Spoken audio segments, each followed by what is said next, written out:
sa Palumpon, no? Rizal Street, Palumpon Liti niya itong sakyan karon guys.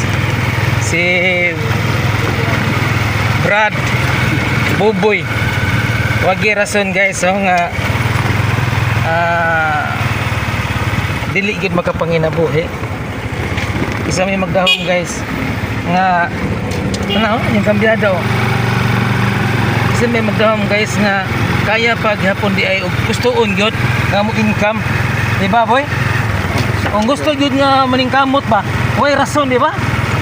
Oh, challenge di sa mga kumplito glawas ba, nagtambay ra. So dinigi po ko believe guys kang Brad Buboy. Suot kinin ako nga higala.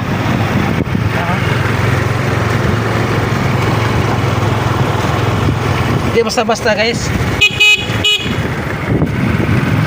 Muna niya pila nagkakatuig boy? Nag-drive?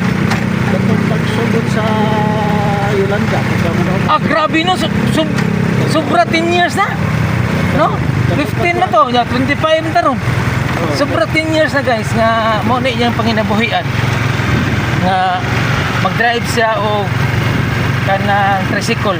Guys, ko ani siya daan pagkatao ba. Nga na difference yung TL pero grabe.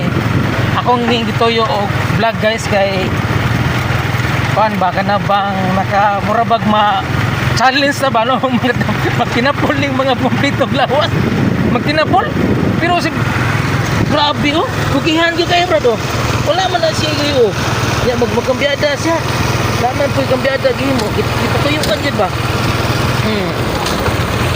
no so guys di man kamutra naging gamit pagkapangwarta naging-produce guys kaya purot yung bilib na ko ni mo boy.